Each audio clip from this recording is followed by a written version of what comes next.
If you've never experienced a near suicidal depressive breakdown, I can tell you what it's like. I had one 5 years ago. Now, hopefully this isn't you, but looking back, I know it was the best thing that could have happened to me.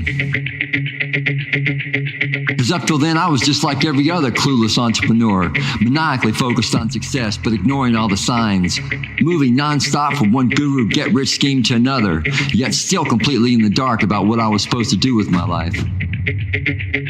But as I say, that was then. This is now, and if you can hear my voice, then you and I both know we are ready to get serious about living the life we love, not just existing in it. But how do we do it? Join me as I work with hundreds of entrepreneurs just like you to learn their insider secrets, what's working now, and more importantly, what hasn't. All to help you, the struggling entrepreneur, decode what's keeping you stuck, enabling you to live better, accomplish more, and truly become the person you want to be. Hi, my name is Brian Forsyth, and welcome to Radically Unstuck. All right. Hey, welcome to Radically Unstuck. My name is Brian Forsyth. Welcome to the podcast. I want to remind you, this is not just a podcast. This is a movement in the moment. The moment you decide to start moving, start living towards the life that you would gladly fight for. That is the purpose of this show. That is my hope for you. And with that, I'm going to tell you we have a fantastic guest, James Burnham, soon-to-be author. He's a speaker. He's a motivator. And I'm not going to spoil it for you. Go ahead, James, and tell us a little bit about what you do and why you do it. So I work as an executive coach. Really, specifically, I help leaders, typically, the heads of companies. I like to work with businessmen and women who just want to kind of take their business, improve it, and improve their life, right? Because what I find is I work with a lot of guys that are making somewhere between 5 to 20 million a year. And their lifestyle has not improved significantly because that rat race that they're in, that they're spinning on that wheel, just continues. Even though they're making more money, they're still just working crazy hours. The quality of life is low, and there's reasons behind that. And I personally faced a lot of difficult things in my life that I overcame. And so I'm able to kind of look at stuff from out of the box. It's one of the blessings of having adverse experiences in your life, is if you really dig into them and understand why they happened and what you've done to overcome them, you unearth your true talents, what you're really good at. And so your adverse experiences can become things that are a blessing for you if you can take the time to really get into them. So I work with guys on that, and I try to help them unearth their real skills, what they love to do and where they want to be. And then we work to make them achieve what they want, their real dreams, right? It's a fun job. Well, so I really want to say thanks for being here, because this speaks so directly to something that I actually said something about this on the podcast yesterday, as a matter of fact. Anthony Pizzioni, check that podcast out if you like. But what I was telling him was, okay, what we were talking about was that, just because somebody has a lot of money, just because they have fame, just because they had this amazing life with this fantastic house, that doesn't mean that their life is perfect. And in many instances, it's just like you said, like these people are making this money, $20 million. They've got all this stuff, but they're not really living. They're like, they're kind of hating a lot of aspects of life. Yeah, for sure, right? Money does not bring happiness at all.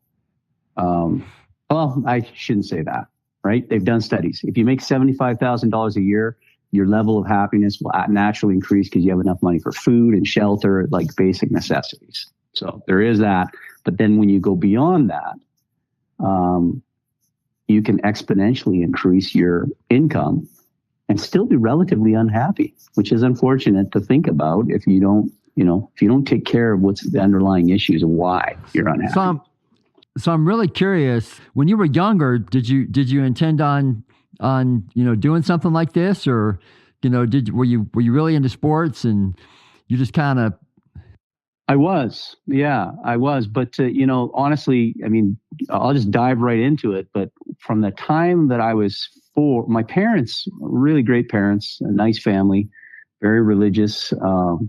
And they always wanted to help people, and they would bring people in our home all the time. And they brought this really troubled teenage boy into our home. He was 15 at the time, and I was 4. And he molested and abused me for over the space of 4 years at every chance he could. And it was violent. It was very violent.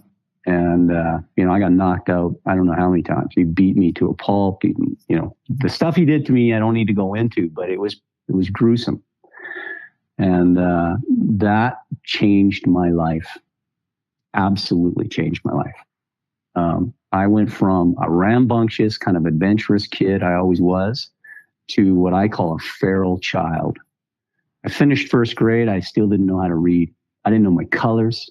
I didn't know shapes, like a triangle, rectangle, all those things that kids just kind of pick up and learn in first grade. I was so completely overwhelmed with my world that I couldn't process hardly anything. I just was this angry kid that, fought every adult I could find because I felt like adults were dangerous. So my school experience from elementary all the way through high school, by the time I finished, nobody expected me to go to college. I was a terrible student, and I had terrible behavior. I was on a first name basis with every principal. I got expelled out of 2 schools. I was a troubled kid. And, but I had parents that completely expected me to go to college. So, you counter that kind of dysfunction with a family that, had really high expectations. My father was a dentist. Both my parents had university degrees. Education was of high importance, and I was the worst student in my family. Right. And, so how many siblings did you have? I had 11. Yeah, big family.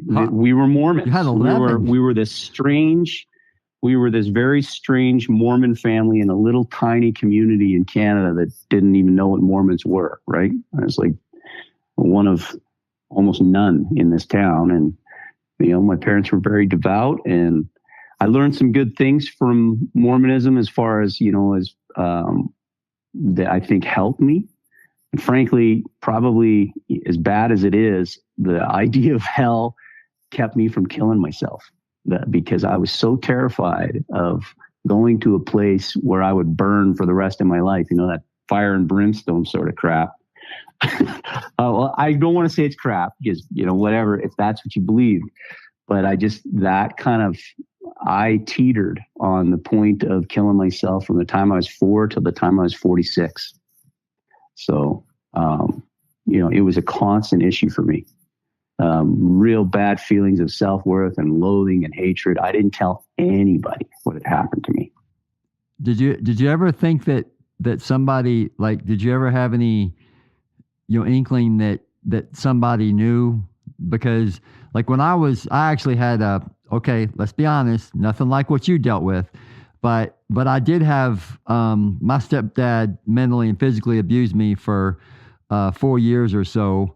Beat me with a boat paddle and just, all these different things. But I'm curious, like, did you ever have this instance that you felt like somebody knew about you and about what you were dealing with, but you hadn't told them? Like, did you ever feel anything like that? It's an interesting thing with like real severe abuse, and the younger you are when it happens, so you can do some reading on it. There's a great book called The Body Keeps Score by Dr. Bessel van der Kolk. It's a powerful book on childhood trauma.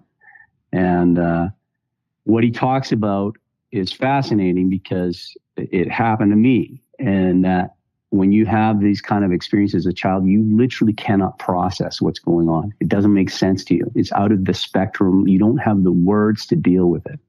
And so you forget. I wouldn't say you forget. That's not quite the word. It's like you quit looking at it, right? So when I was 16, I was coming home from basketball practice. I was a good athlete. It was the only thing that probably sustained me was the fact that I was good at sports. And so I had something that kept me going to school. If I hadn't had sports, I think I probably would have dropped out when I was 16 and never come back. Most of my friends, when I turned 16, I dropped out of school because I was with, I was in remedial classes, like the special education classes, until my junior year. And I went on to get an MBA. I got an academic scholarship at university. I almost finished a master's in English literature, but I just didn't finish the thesis. I gave up.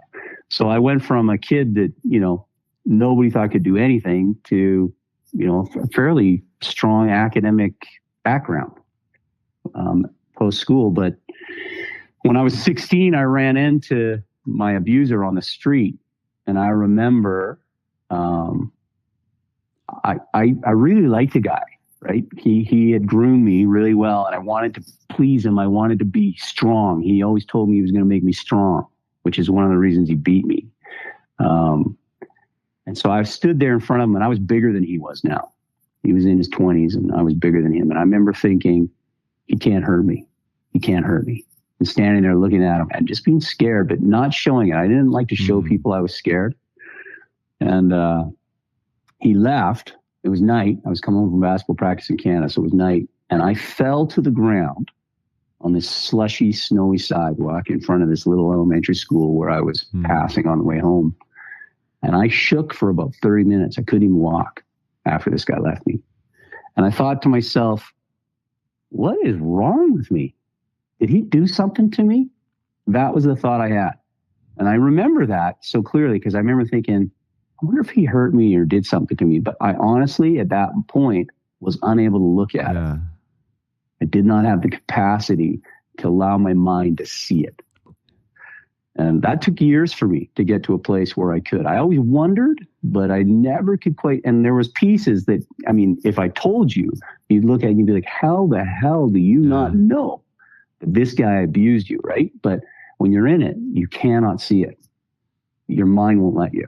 And when I finally did remember everything, I was actually sitting in church with my family, and they were singing this song that my mom used to sing that says, "We are all enlisted until the conflict is over. Happy are we."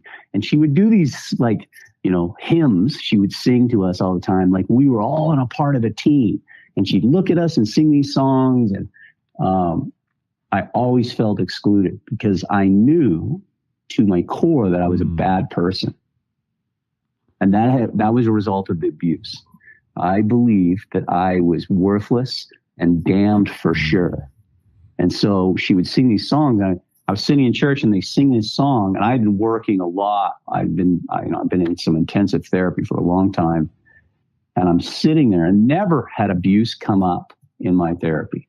But I've been working on forgiving myself, accepting myself as I am, those type of things, And I think I got to a place where I knew I could handle it. And my memories just came flooding to me because I had this feeling of like, I don't belong. Well, why don't I belong? And all of a sudden it all came. And it was like when you look through a photo album and you see an old picture that you haven't seen in years. And when you look at that picture, it's not that you ever forgot that experience. You just quit looking at it. You know what I mean? And all those memories come to you and you're like, oh yeah, how did I not know that? How did I forget about that? That's what it was like. I sat there and it just hit me.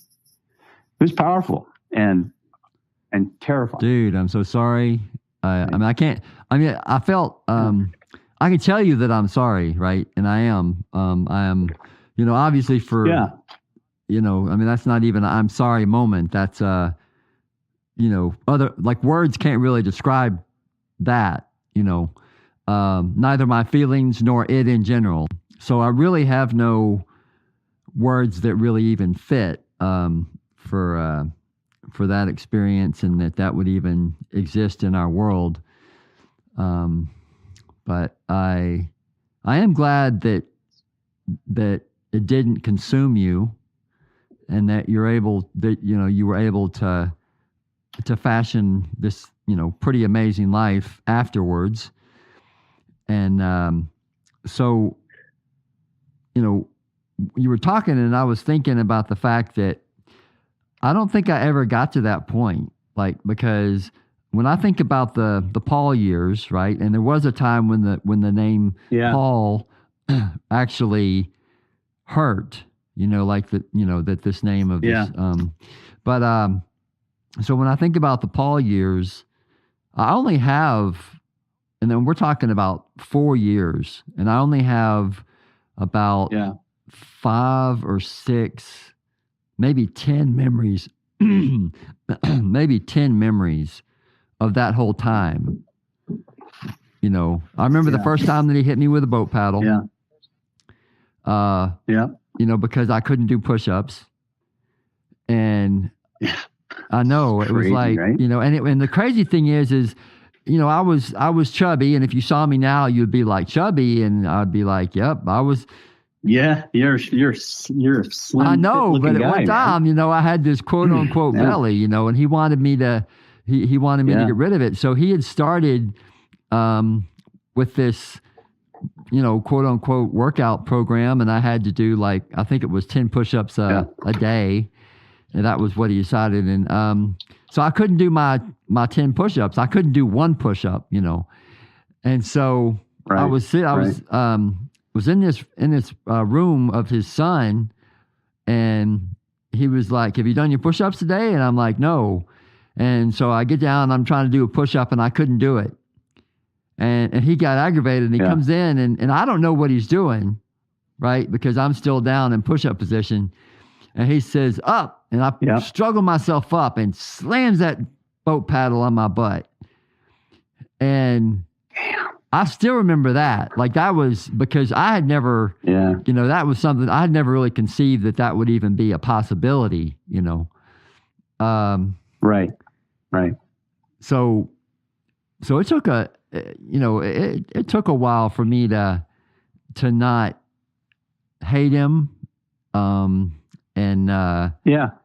But there were many years when, like you were saying, you had, you saw your abuser and you didn't know him, and I knew, for years that I knew that if I saw him again, I would hurt him, and then, but thankfully, as far as I know, there was no, he just mentally and physically, he'd do all kinds of these mental things. And, I still remember I was like, how you're young, you're 15, 16 years old, and the sun is shining and the birds are singing and everything's amazing. And you come back home, and then you walk through the door, and him and mom are talking. And before anybody says anything, he reaches out and rips off my eyeglasses and rears back like he's going to backhand me. And he's actually just showing my mom what she's supposed to do. And I just walked through the door, right? I was like, and I still remember that. I'm just like, but, so it's not really, it's just, something that I eventually got to where I was okay talking about. And so, once you kind of remembered, I mean, what happened that night? Like, what were you like, okay, I just have to. Yeah, that was really tricky. I was overwhelmed, right? So I'm sitting in church and it hit me. But have you heard of the ACE study? So it's called the Adverse Childhood Experience Study. It is probably one of the biggest, most comprehensive and replicated studies done with mental health in the world. And it is shockingly relatively unknown. They did it over the course from 1995 to 1998. They did a study on over 17,000 people, and they asked them a series of 10 questions to gauge the amount of trauma that they experienced before they turned 18, kids, right? How much trauma did kids have? So they ask you 10 questions, and the questions cover areas of neglect, physical abuse, emotional abuse, and sexual abuse. And if you answer yes to just one question, you have had a childhood trauma. Now, if you were to take that, right, having spoken to you, right, my experience is not, unfortunately, that uncommon. Now, the severity of what I faced might have, you just can't compare, right? You cannot compare. A child being treated in a poor way, the degree to which it's bad, doesn't necessarily rank, but the more experiences you have. So if you have just one childhood experience that is traumatic, it will impact you in your work, in your academic performance, in your health, right? It's gonna really affect you in your physical activity, alcoholism, drug abuse, all kinds of things. It gets you. You get up to 4. If you've had a 4, so if you answer 4 out of 10, you now have 1,200 times a chance of committing suicide. If you have 6 out of 10, your life expectancy is now 60 years instead of 80. Right? And 2/3 of America has at least one yes. It's to the tune of $401 billion that it's costing us in health issues in America, that we're not dealing with all of the trauma that's coming from kids that are being abused as little kids in America. Yeah. Right. And you can check that out. That's on the CDC. Go to cdc.org and they have all the study and everything. I'm not making this stuff up. It's highly documented, very, very reliable facts.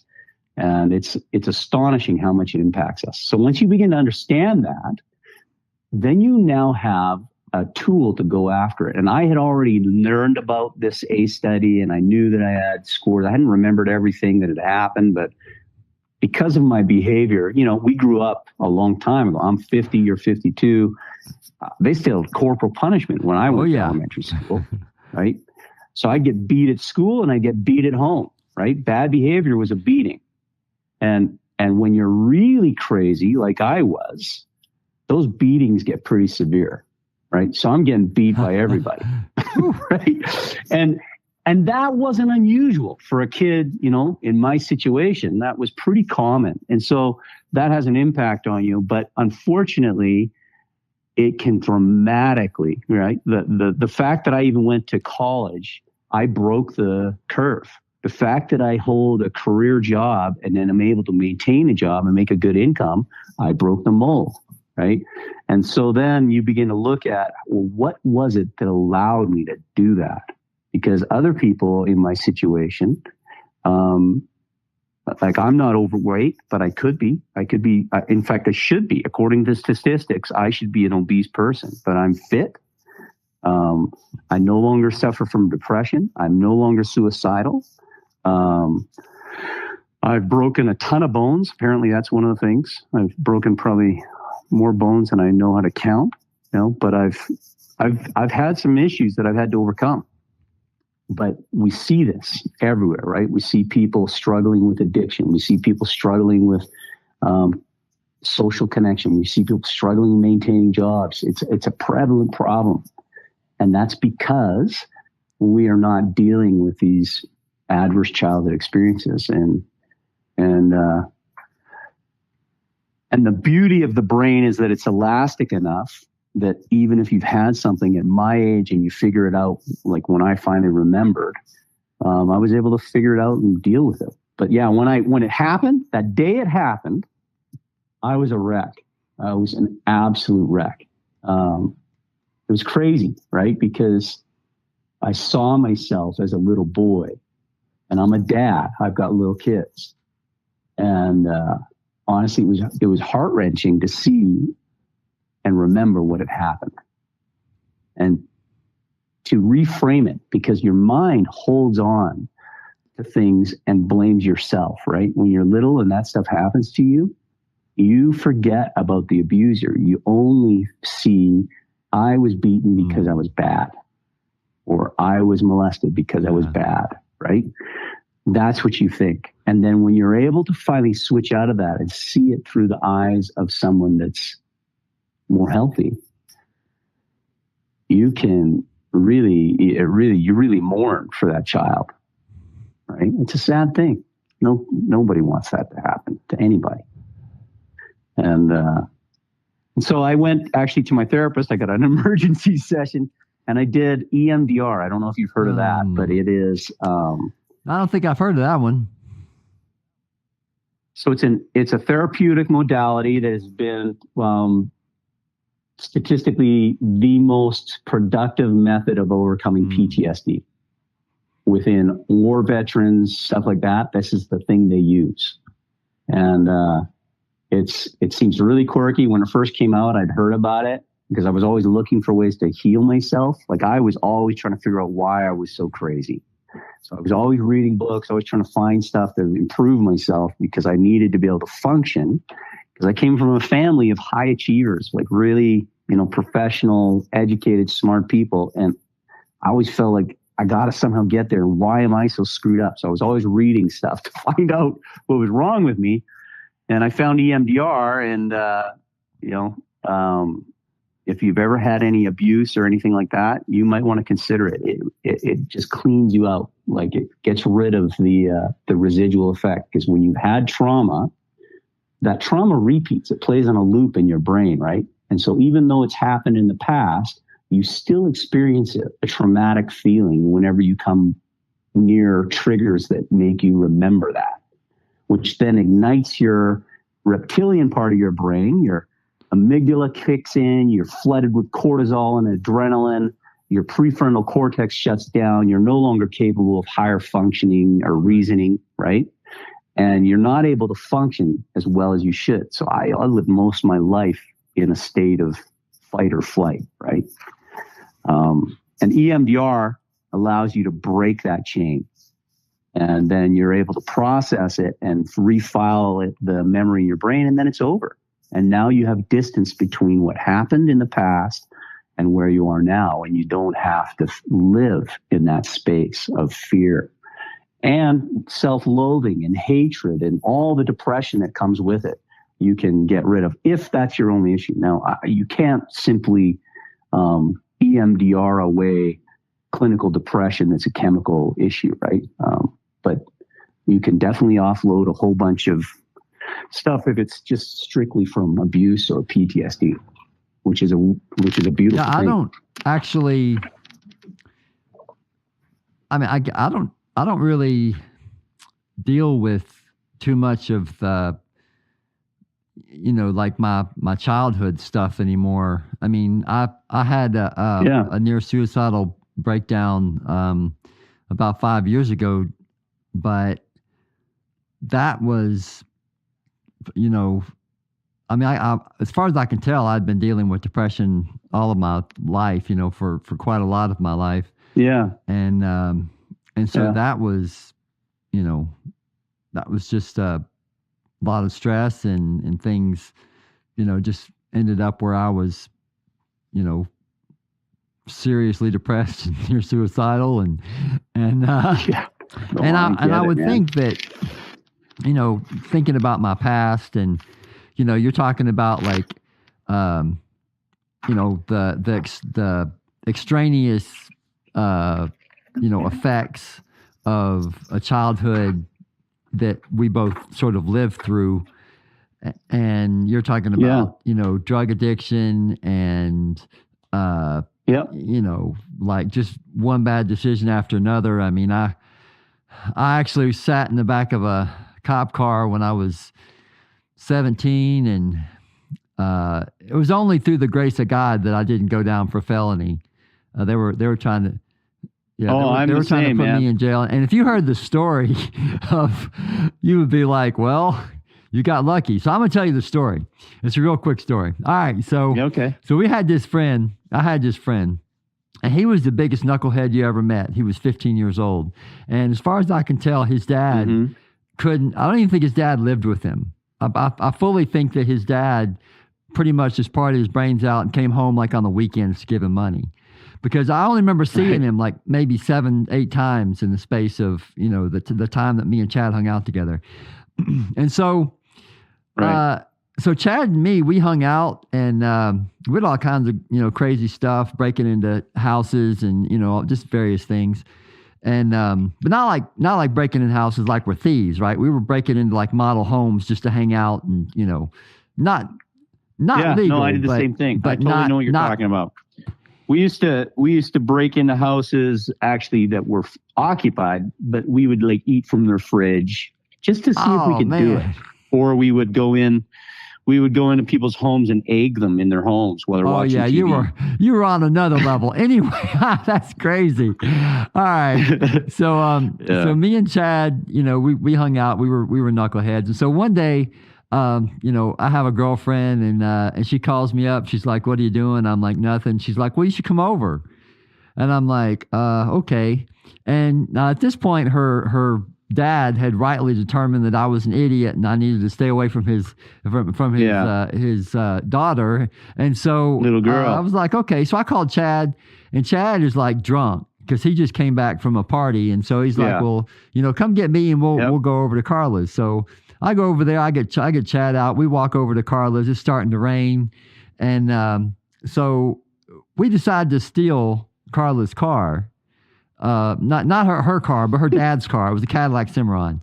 And so now we're sitting in this car. I know, that's right? A good idea. And so we're sitting in this car, and the Cadillac Cimarron, I don't even think it's made anymore. It was like this compact Cadillac that they decided to start making. So it's very small. And so it was me, Carla, her friend, and Chad. And Chad starts looking for the keys. And wouldn't you know it, where do you find the keys when you're in a car in the movies? In the visor. So he starts up the car. We're driving along. And, of course, the best friend, like, she leaves. And so now it's me, Carla, and Chad. And we go pick up, like, all of the friends. So we've, like, got 7 people packed up in a Cadillac Cimarron, got like, this huge amount of people stuck in this car. So we're driving around doing all kinds of crazy stuff, whatever. And, of course, Carla, she had, like, this weird alcohol thing where she couldn't handle her alcohol. It didn't take very much. And so... So we're driving around in this stolen car, and of course she's. How old was she? 16. She was like really young. Yeah. So that's the weird alcohol problem right there. I think every ex-16. But I mean, she was most of them. But she was extraordinary. So I'm gonna tell you this other little bit of this story. So when we go find Carla, she's outside of her house, and she's drinking a tumbler of straight alcohol. Like they basically have gone into the alcohol cabinet and just poured all the different alcohols in it. And she's like, "Here, drink some." And so I take one drink and I'm like, "Not me." And so she's drunk like half of this thing, and she hands it to Chad. And of course, Chad downs it because, Chad's just that guy.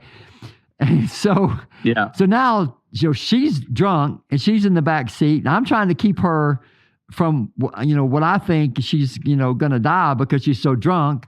And so the whole thing, eventually, after driving around, we come back to her, house. And of course, cops are everywhere because, at this point they think that she is, run away or God knows what. So we get picked up.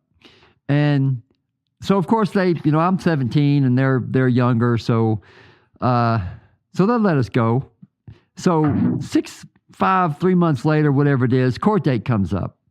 And by this time, Chad has done so much in the state of Tennessee that they basically told him he had to leave. And as long as he left, they would not charge him as an adult. But if he showed back up before he was 18, they would try him as an adult. So we get to court, and this is the only thing that saved me. Because I stood there, I told the truth, I told him everything that happened. And of course, Chad's father, well, he's friends with the judge. So I feel like my goose is cooked for sure. But the only thing that kept me from going to jail for 5 years as a felon was the fact that Chad had done so much stuff and gotten kicked out of the state, and he was a major witness, and they didn't want to take him, they didn't want to pull him back in, they didn't know where to find him, and so they let me off. And that's the only reason why I'm not a felon. Well, that's fortunate. Yes, that's I'm very glad that everything worked out okay. Yeah. So did you ever so you're in church when this revelation happened. Do you have a Sure. Is your faith something that you've had to lean on, or is it something that you sort of... Yeah, for me, honestly, faith has been a huge component of my healing. But it's not attached to any religion. So for me, religion gets in the way so when I was a little boy, I was taught from my mom, who she does not believe this, but this is what people were saying back at the time. But I remember right after I'd been molested, I was sitting there and she says, I want to tell you about virtue. And I remember exactly where I was sitting when she told us this. And she said, if a man ever holds a knife to your throat, and she was talking to my sister, she wasn't talking to me. She's like, I had older sisters. She's like, if a man ever holds a knife to your throat and he wants to rape or molest you, lean into the knife, because it's better for you to die than to lose your virtue, right? And I remember the electric shock of terror that ran through me when I heard that. I'm like, holy shit, I should be dead, right? And so I said, Mom, what if it happens to a boy? And my mom looks at me just kind of like, what? And she says, it doesn't happen to boys, son. And I said, but what if it did? And I'm just praying that the answer will be something different for a boy than a girl, right? And she says, then you should lean into the knife. Oh, man, that's... And in that moment, I was done.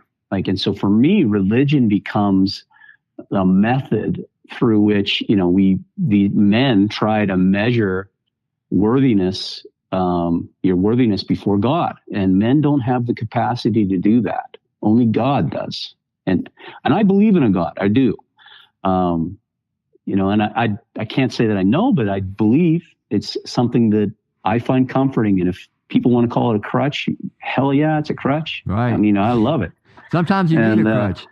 And so, and I spent my whole life, honestly, looking for, what do you call it? Not verification, but just something. I was looking for people to, I forget the word. I don't know why it's slipping my mind, but to accept me, right? I'm looking for acceptance, or not justification, but validation. That's the word I was looking. I looked for validation of who I was through the eyes of others. And that's the only place I could find it, because my internal dialogue was so severely negative toward myself. I truly despised who I was. If I took a moment to think about who I am, I would shiver in disgust. Literally. I would have a shiver, like, ugh, just revulsion. So I needed to validate who I was through the eyes of others. And that is a bad way to go. Nobody can validate who you are, right?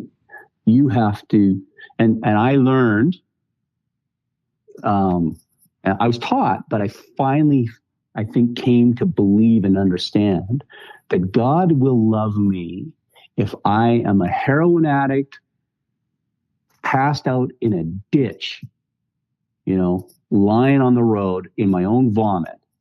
He's going to love me as much if I'm that guy there as he will if I'm the Pope and or whatever, the Dalai Lama, or you pick some incredibly kind, religious, spiritual person that you think is admirable, and God will not love that person more than he loves you, no matter where you're at. And that changes things, right? When you know that you're loved and you have value, no matter what, there's value in you. And then you have something to hold on to. And then when people tear you down, right, it's not as impactful.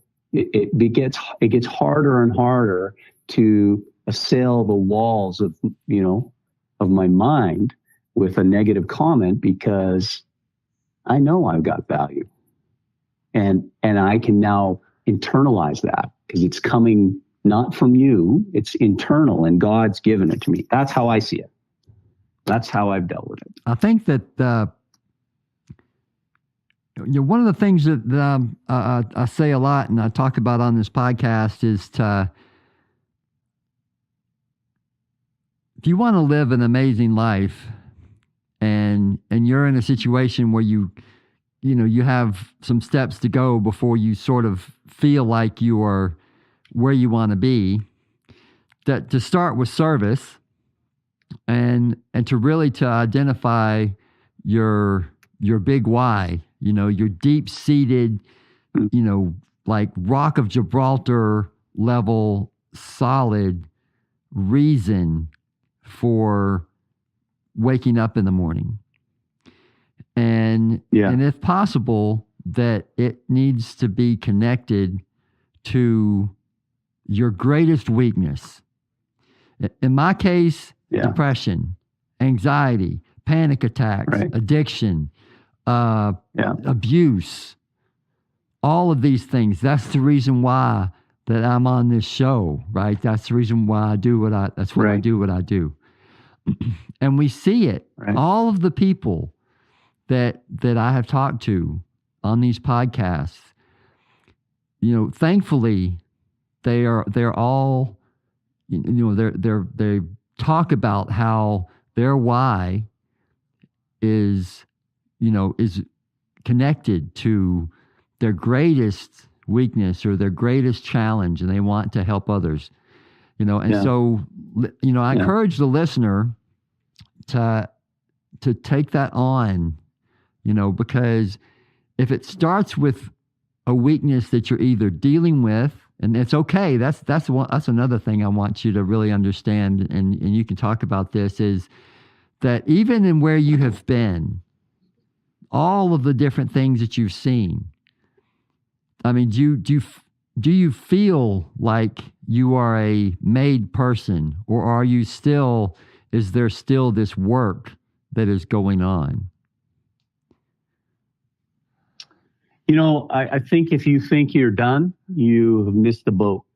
I think the work always needs to go on. But I do feel whole, and I do feel, I feel validated. I feel like I have value, which is a new thing for me, relatively, right? In the course of my life, I have not felt that I had value. And I think it's really important for people to understand that their humanity is what gives them their value, right? No matter who you are. And that, so I become, intellectually and to some extent emotionally, I would say that I am a ultimate pacifist. I do not believe in violence.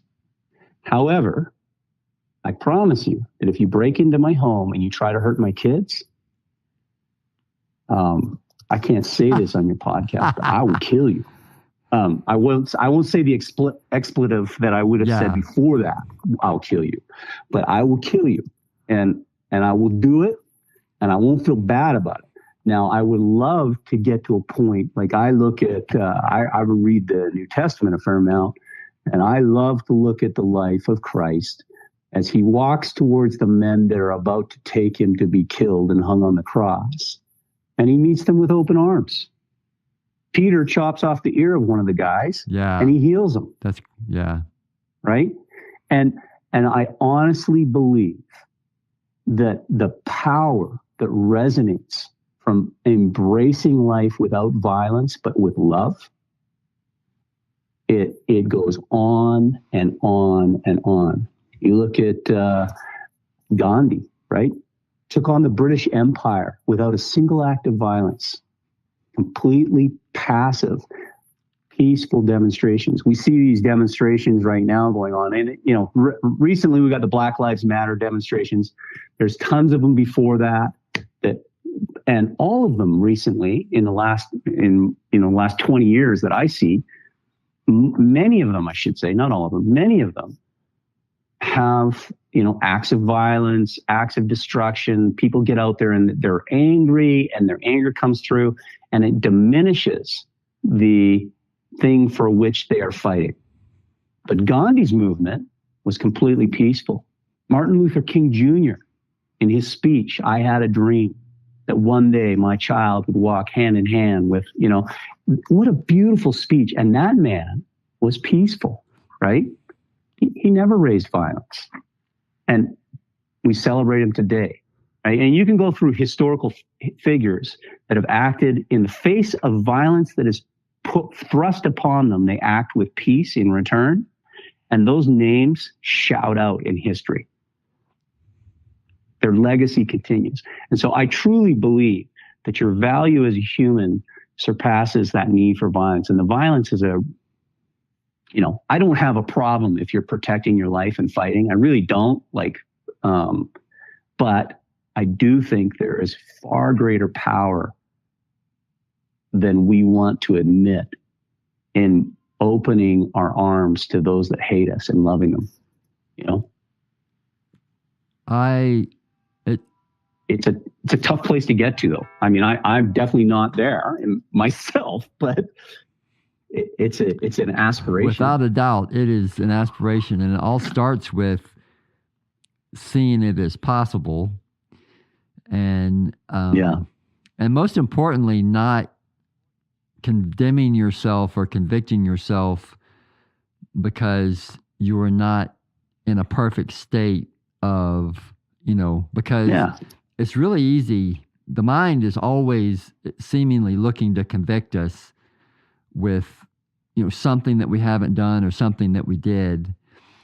And this has been a really amazing show.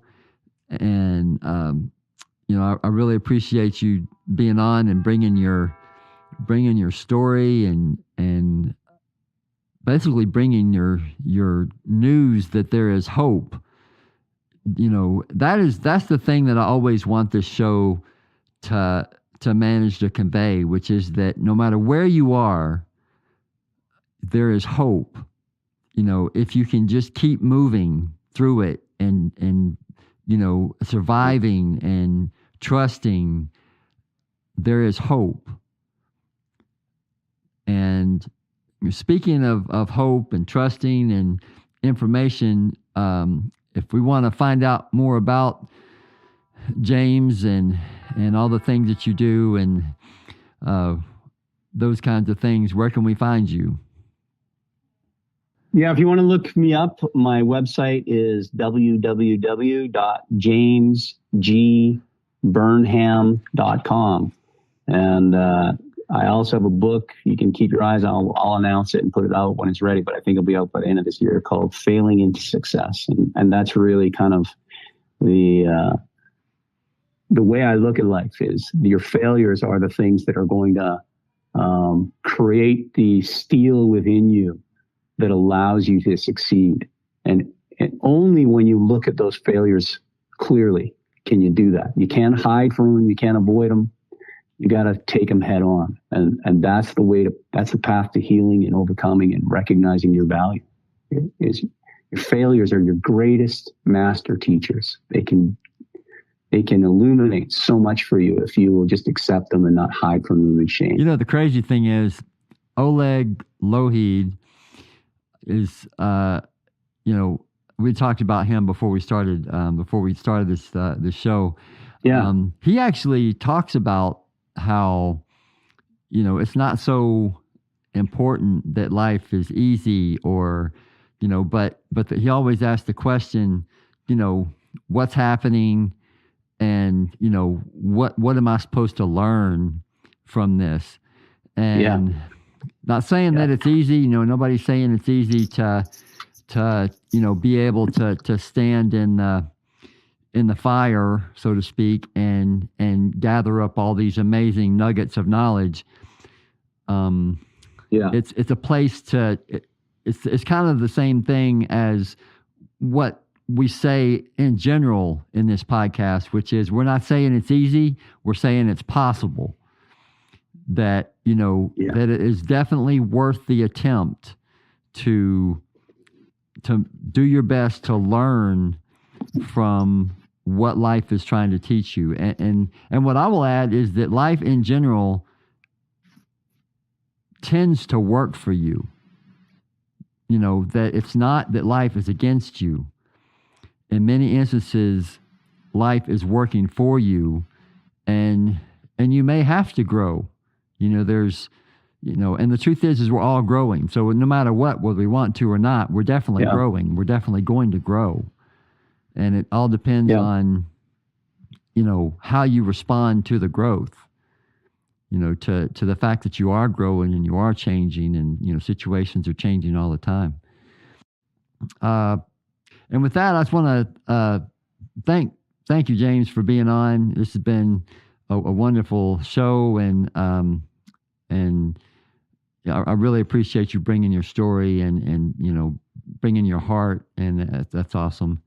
I really appreciate you having me on here. It's been fun to talk to you. I think you're doing a really great thing. I think it's important for people to understand that depression's a very real thing that can impact your life, but it does not have to ruin your life. And there's so many tools available out there for you. Yeah. So I like what you're doing. I think it's awesome. That. I appreciate that. I think we're both fighting the good fight, and that's all that matters.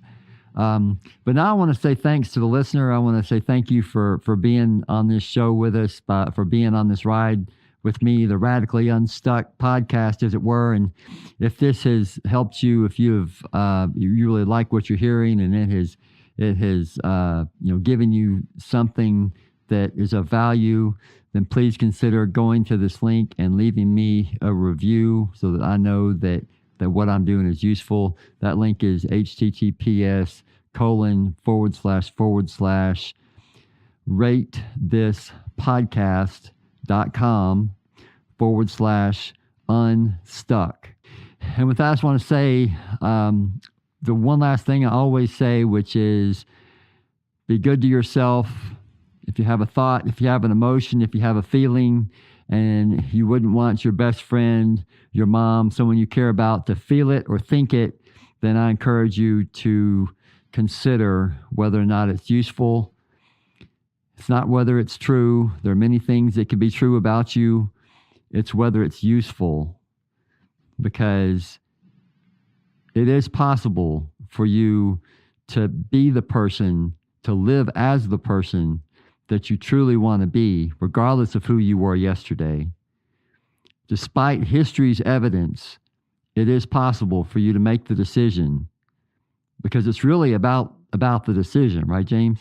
Yeah, it is. Yeah, sorry, you cut out there for a second. I was like, did James hang up already? James is like, I got things to do. I did not. All right. Nope. So yeah, with that, I just want to say thanks again, and peace, everybody.